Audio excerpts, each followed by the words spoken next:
बेटी और बहू के बारे में कुछ बताना चाहती हूँ। बेटी अगर ससुराल में खुश रहती है तो हमें खुशी होती है, और बहू अगर ससुराल में खुश रहती है तो हमें खराब लगता है।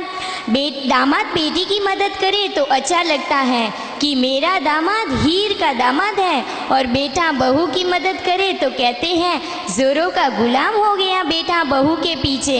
बेटी अगर बीमार हो जाए तो दुख होता है, और बहू अगर बीमार हो जाए तो कहते हैं बहाने तलाश कर रही है, कामचोर कहीं की। बेटी अगर कमज़ोर हो जाए तो कहते हैं ससुराल वाले बहुत जुलूम कर रहे हैं, मेरी बेटी कमज़ोर हो गई। और बहू अगर कमज़ोर हो जाए तो कहते हैं खाती तो बहुत है पर जाता कहाँ है। ऐसे क्यों करते हो भाइयों और बहनों? अगर बहू अकेली ससुराल में काम करे तो अच्छा नहीं लगता, और खुद के घर वो बहू अकेली काम करे तो भी वो कामचोर ही कहलाती है। बेटी की सास और ननंद अगर काम ना करे तो गुस्सा आता है कि मेरी बेटी ही अकेली क्यों, और खुद के घर वो बहू की मदद ना करे तो भी वो सही ही होता है। बेटी के ससुराल वाले अगर ताना मारे तो गुस्सा आता है, और खुद बहू के मायके वालों को ताना मारे तो सही लगता है।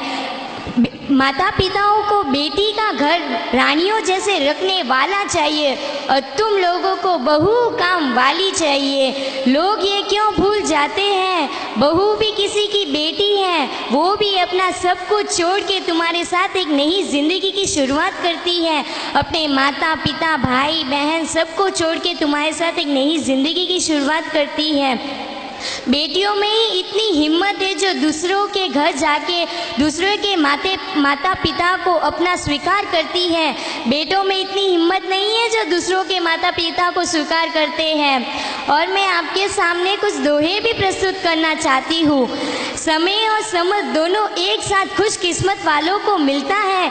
समय और समझ दोनों एक साथ खुशकिस्मत वालों को मिलता है, क्योंकि अक्सर समय आने पर समझ नहीं आता और समझ आने पे समय निकल जाता है। किसी ने सच्ची कहा है जिंदगी सिर्फ 2 दिन की है, एक दिन तुम्हारे हक पे और एक दिन तुम्हारे खिलाफ पे। जिस दिन तुम्हारे हक पे हो तो कभी गुरूर मत करना भाइयों, और जिस दिन तुम्हारे खिलाफ हो तो थोड़ी सब्र रखना। कचरे के डिब्बे में गिर पड़ी ये रोटियां राज बयां करती है, कचरे के डिब्बे में गिर पड़ी ये रोटियां राज बयां करती है। पेट भरते ही इंसान अपनी औकात याद दिला देता है। दुनिया में सबसे